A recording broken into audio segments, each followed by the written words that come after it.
আকিকা, জি, এটা সম্বন্ধে নবী সাল্লাল্লাহু আলাইহি ওয়াসাল্লাম থেকে যেই সহিহ হাদিসগুলো আমরা পেয়েছি, আনিল গোলামে শাতানে মুতাকাফিআতান, শিশুটি যদি ছেলে হয় তাহলে সমবয়স্ক দুটো ছাগল, অর্থাৎ 1 বছর পূর্ণ হয়েছে এমন 2টা ছাগল ছেলের জন্য।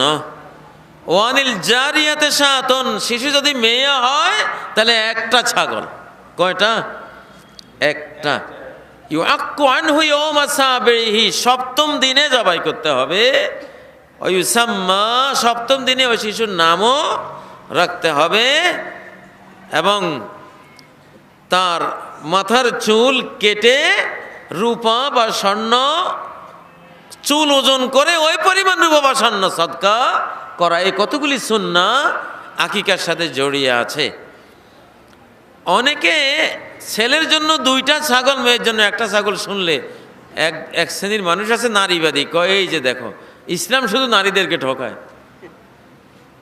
নিষ্পাপ শিশু বাচ্চা নারী হলে সেখানেও ঠকাইছে, সেখানেও 1টা ছাগল, ছেলে হলে কয়টা? 2টা। আসলে এরা বেকুব টাইপের লোক।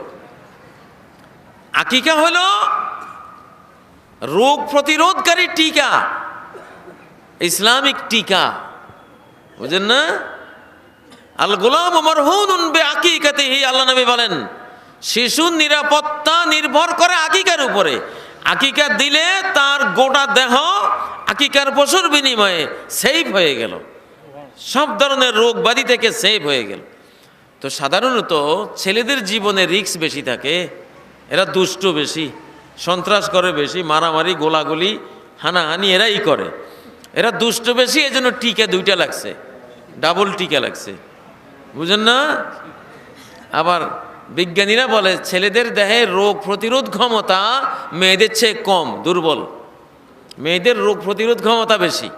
এই জন্য মেয়েদের 1টা হইলেই চলে, আর মেয়েরা দুষ্টও কম, জীবনের রিস্কও কম, বুঝেন না?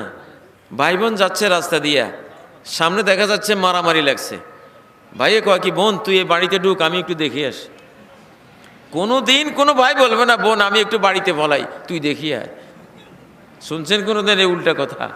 তো মেয়েদের জীবনে রিস্ক কম, এই জন্য আকিকে 1টা হলেই চলে। এটা বরং মেয়ের প্রতি সম্মান, বাবার খরচ কমিয়ে দেওয়া হলো, বোঝাটা কমিয়ে দিয়ে তাকে সম্মান জানানো হলো।